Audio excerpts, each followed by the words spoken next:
Ohayo minasan dimanapun kalian berada, baik itu di dunia nyata maupun di dunia paralel.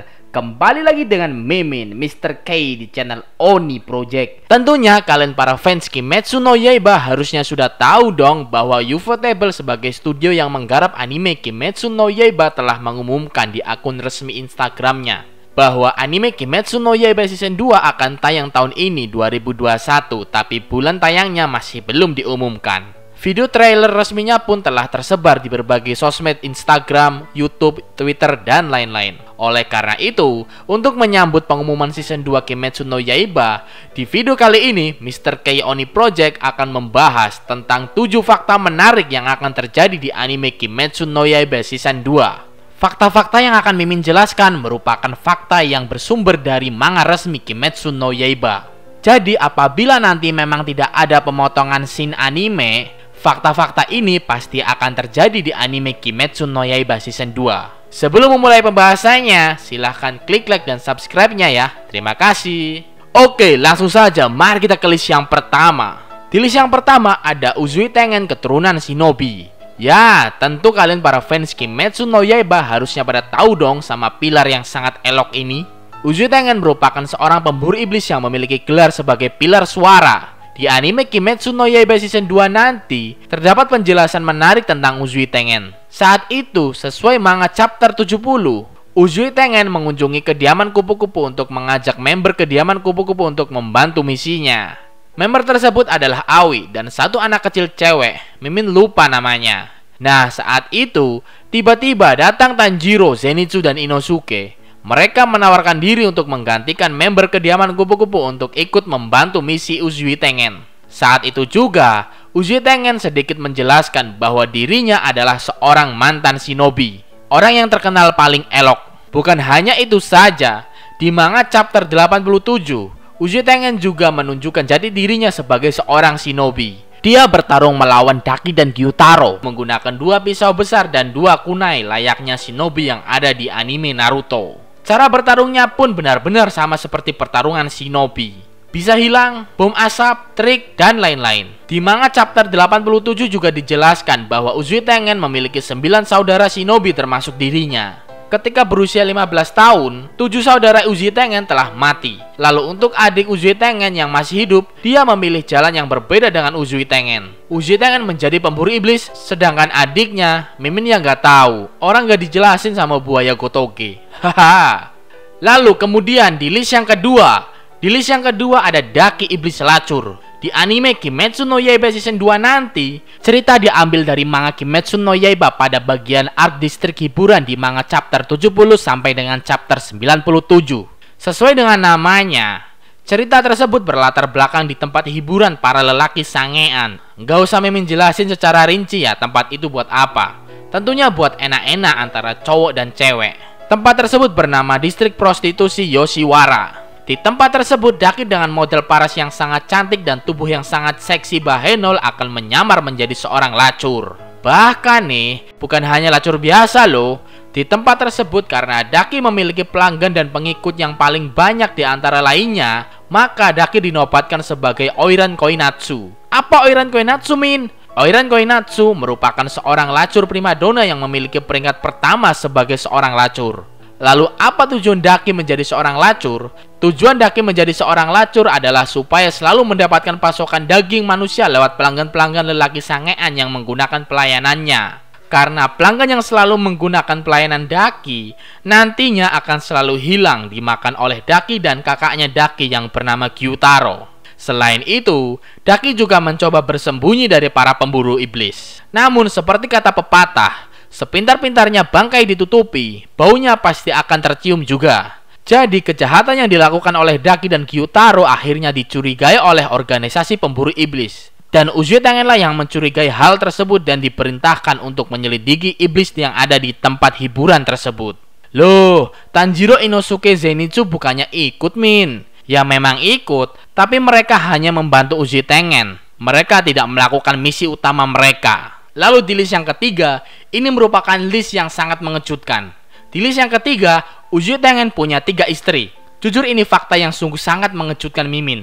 Tak disangka-sangka, ternyata di anime Kimetsu no Yaiba season 2 nanti akan ditunjukkan fakta bahwa seorang Uji Tengen memiliki istri lebih dari satu dan gak tanggung-tanggung.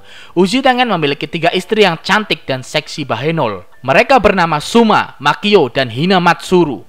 Menurut Uji Tengen, mereka merupakan seorang kunoichi yang sangat hebat. Lalu apa itu kunoichi?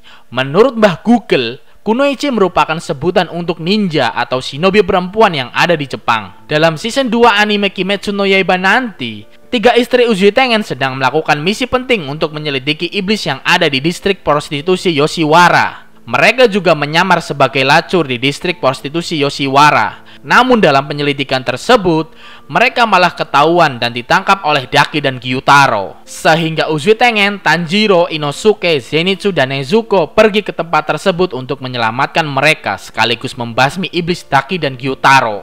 Selanjutnya di list yang keempat ada trio Wek-Wek nyamar jadi lacur. Trio Wek-Wek yang terdiri dari Tanjiro, Inosuke, dan Zenitsu dengan terpaksa di season 2 harus menyamar sebagai 3 perempuan lacur baru yang akan dijual di distrik prostitusi Yoshiwara.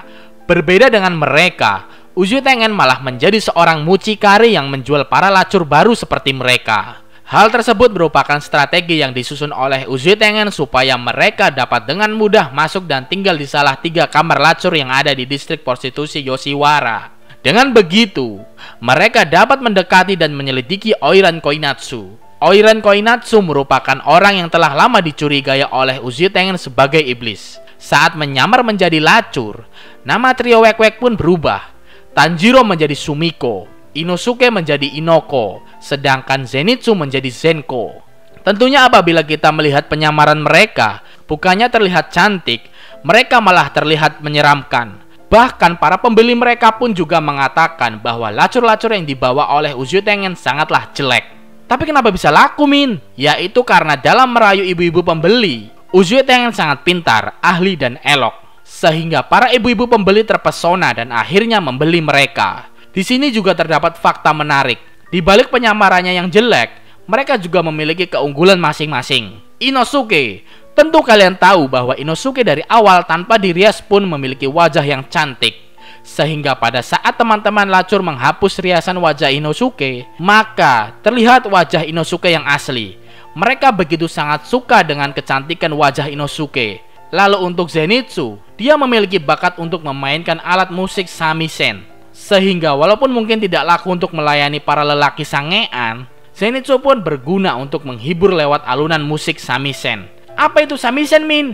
Menurut Mbah Google, shamisen merupakan alat musik dawa yang berasal dari negara Jepang. Lalu untuk Tanjiro sendiri, dia sebagai lacur memiliki tenaga yang sangat kuat. Dia bisa membawa 8 box besar sekaligus, sehingga dia bisa dimanfaatkan untuk menjadi pesuruh. Hahaha. Lalu di list yang kelima, masa lalu tragis Daki dan Gyutaro. Di balik kekejaman iblis bulan atas 6 Daki dan Gyutaro, mereka juga memiliki masa lalu yang sangat tragis pada saat masih menjadi manusia. Dulu saat masih menjadi manusia, Daki memiliki nama asli yaitu Ume. Ume dan Gyutaro merupakan sepasang kakak beradik yang terlahir di kasta paling rendah di distrik prostitusi. Cerita diawali dengan kehidupan Gyutaro. Sebelum Gyutaro lahir, ibu Gyutaro berulang kali mencoba untuk bunuh diri. Dan setelah Gyutaro lahir, dia hanya menambah beban orang tua. Bahkan nih, ibu Gyutaro berulang kali mencoba untuk membunuh Gyutaro. Pada saat menjadi manusia, Gyutaro merupakan orang yang memiliki fisik yang sangat lemah bagaikan ranting di padang pasir. Setiap harinya, warga distrik prostitusi selalu mengejek dan tertawa melihat penampilan dan mendengar suara Gyutaro. Dan parahnya lagi, Gyutaro juga selalu dilempari dengan batu. Selain penampilan dan suaranya, Gyutaro juga memiliki bau seperti lalat. Di distrik prostitusi, kecantikan merupakan segalanya. Oleh karena itu, di dalam distrik tersebut, Gyutaro bagaikan seorang monster. Karena memang tidak memiliki uang, Gyutaro juga sering memakan tikus dan serangga. Mainan bagi Gyutaro hanyalah sabit milik pelanggan sangean yang lupa dibawa. Lalu suatu ketika, kehidupan Gyutaro sedikit berubah setelah Ume terlahir. Ume merupakan adik Gyutaro yang dari kecil memiliki paras yang sangat cantik. Bahkan nih, karena memang sangat cantik, banyak orang dewasa yang terpesona dengan Ume. Karena memang Gyutaro memiliki adik cantik, maka keminderan yang dimiliki oleh Gyutaro sebelumnya tertutupi oleh kecantikan Ume. Karena Gyutaro hanya bisa bertarung, maka Gyutaro pun memberanikan diri untuk bekerja sebagai seorang debt collector atau penagih hutang. Mereka pun hidup lebih baik. Gyutaro menjadi debt collector, sedangkan Ume menjadi lacur di distrik tersebut. Sampai pada akhirnya tragedi pun terjadi. Memasuki umur belasan tahun saat Ume melayani seorang samurai, karena suatu masalah, Ume dengan nekat menusuk sebelah mata samurai hingga buta. Dan balasannya, Ume diikat dan dibakar hidup-hidup oleh samurai tersebut. Gyutaro pun menangis keras dan memeluk tubuh Ume yang terbakar. Lalu tiba-tiba, datanglah samurai yang matanya ditusuk oleh Ume. Samurai tersebut menebas Gyutaro dari belakang. Walaupun lemah, Gyutaro dengan tekadnya langsung membalasnya dengan cara menyerang kepala istri samurai dengan sabitnya. Lalu kemudian, samurailah yang ditebas dengan sabitnya. Lalu sambil membawa tubuh yang terbakar, Gyutaro meminta tolong kepada warga, tapi tidak ada yang mau menolong. Gyutaro pun tumbang di tengah turunnya salju. Lalu sampai pada akhirnya, datanglah iblis bulan atas 2 Doma. Sembari membawa mayat wanita, Doma menawarkan Gyutaro dan Ume untuk menjadi iblis. Ya, karena memang Gyutaro ingin menyelamatkan Ume dan Gyutaro sudah tidak peduli lagi dengan kehidupan manusia, maka Gyutaro pun menerima darah pemberian Doma untuk menjadi iblis. Itulah masa lalu dari iblis bulan atas 6, Daki Ume dan Gyutaro. Kemudian di list yang ke-6, Nezuko setara iblis bulan atas. Pada saat di season 2 nanti, sesuai dengan manga chapter 83 dan chapter 84, pada saat itu Tanjiro pingsan dan hampir dibunuh oleh Daki. Namun tiba-tiba Nezuko bangkit dan mencoba untuk menyelamatkan Tanjiro. Saat Nezuko bangkit, Daki langsung memotong kaki, tangan, dan perut Nezuko. Namun secara mengejutkan, Nezuko langsung meregenerasi tubuhnya dengan sangat cepat. Bahkan nih, menurut Daki, regenerasi Nezuko setara dengan regenerasi para iblis bulan atas. Nezuko juga berubah menjadi mode iblis sepenuhnya. Tubuhnya membesar lebih kekar, kepalanya keluar satu tanduk di sebelah kanan, dan keluar tato daun yang melingkari tubuh Nezuko. Dengan mode iblisnya, Nezuko berhasil mengalahkan Daki seorang diri. Nezuko yang hampir lepas kendali terus-terusan menginjak-injak Daki. Bahkan nih, terdapat kejadian yang dapat menguatkan pendapat Daki tentang Nezuko setara iblis bulan atas. Saat Daki diinjak-injak oleh Nezuko, Daki mencoba menghentikan Nezuko dengan cara memotong kaki, tangan, dan bahkan leher Nezuko telah berhasil dipotong oleh Daki. Harusnya kan kalau iblis biasa, Nezuko pasti langsung mati dong karena lehernya terpotong. Bahkan Rui dan Enmu juga langsung mati saat lehernya terpotong. Tapi Nezuko tidak mati. Bahkan nih, bagian tubuh Nezuko yang terpotong langsung beregenerasi dengan luar biasa cepat. Bukan hanya itu saja, muncratan darah Nezuko ke tubuh Daki juga langsung bisa membakar tubuh Daki. Ya, karena memang kekuatan darah iblis Nezuko bisa membakar segala macam iblis. Saat semua tubuh Nezuko utuh, Nezuko langsung menginjak-injak kepala Daki hingga masuk ke dalam tanah. Gila banget emang kekuatan Nezuko. Menurut kalian gimana? Apakah Nezuko sudah setara dengan iblis bulan atas? Silahkan tulis pendapat kalian di kolom komentar ya teman-teman. Oke, akhirnya kita sampai ke list yang terakhir. Di list yang ke-7, keputusan pensiun Uzui Tengen. Di anime Kimetsu no Yaiba season 2 nanti, sesuai dengan manga chapter 92, tangan kiri Uzui Tengen akan terpotong dan mata kanan Uzui Tengen akan buta karena serangan Gyutaro. Banyak fans yang mengira bahwa penyebab Uzui Tengen memutuskan untuk pensiun dini menjadi pemburu iblis adalah karena hal tersebut. Tangan kanan terpotong dan mata kiri buta memanglah salah satu faktor pensiun Uzui Tengen. Namun apabila kita melihat manga chapter 90, hal tersebut tidak sepenuhnya benar. Di manga chapter 90, dijelaskan bahwa sebelum membunuh iblis bulan atas, Uzui Tengen dan 3 istrinya telah berdiskusi bahwa setelah nanti berhasil membunuh iblis bulan atas, mereka akan langsung mundur dari garis depan pemburu iblis. Yang itu berarti, sebelum mereka berhasil membunuh Daki dan Gyutaro, mereka telah memutuskan untuk tidak memburu iblis lagi alias pensiun dini menjadi pemburu iblis. Oke, seperti itulah video pembahasan tentang 7 fakta menarik yang akan terjadi di anime Kimetsu no Yaiba season 2. Mohon maafkan Mr. K apabila terdapat kesalahan dalam pembahasan ini.